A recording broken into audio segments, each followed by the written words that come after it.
Le CJCS, donc le Club des jeunes cadres en sûreté, est une association que nous avons créée il y a bientôt 3 ans, donc en décembre 2011, et qui a pour vocation de réunir les cadres qui évoluent dans le métier de la sûreté et de la sécurité privée, et publique également en fait. Donc c'est une association qu'on a montée avec un petit groupe de jeunes, aidés par des anciens ou des moins jeunes qui ont bien voulu nous apporter leur aide et leur soutien pour bâtir ce projet.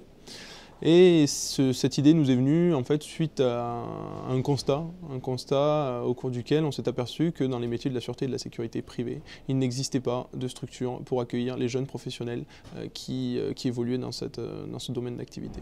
On a des clubs d'anciens, des clubs de directeurs sûreté ou sécurité, mais il n'y avait aucune structure qui offrait le même type de service ou le même type de possibilités à de jeunes professionnels, à de jeunes cadres.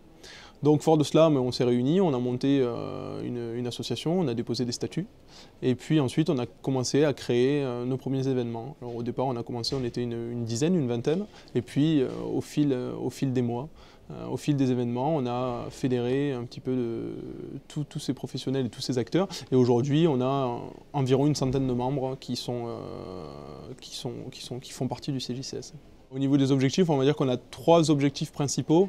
Le premier, c'était de créer un réseau d'échange et de partage entre jeunes professionnels qui évoluent dans le métier de la sûreté et de la sécurité. Le deuxième, c'était de participer au changement et à la structuration de ces métiers. La réforme de la loi de 83 par exemple et la réécriture du livre 6 du Code de la sécurité intérieure en était une. Et puis le troisième point, c'était de créer des partenariats et de promouvoir l'image des métiers de la sûreté et de la sécurité qui demeurent encore mal connus ou méconnus. Et lorsqu'ils sont connus, c'est souvent par le biais de faits divers ou d'actualités médiatiques qui vont généralement pas dans le bon sens. Donc pour ça, on a créé des partenariats avec des universités, des grandes écoles, des formations ou des diplômes pour véhiculer cette image et faire connaître ces métiers et ces nouveaux métiers. On travaille beaucoup sur les nouvelles technologies et sur l'apport des nouvelles technologies dans les métiers de la sûreté et de la sécurité et la réorganisation de ce domaine d'activité.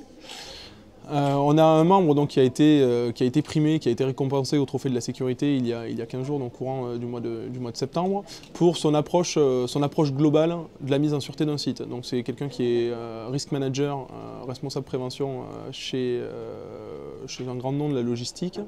Et lui, quand il est arrivé sur son site il y a 2 ans, a trouvé un service de sûreté qui n'était pas forcément adapté et pas forcément efficient.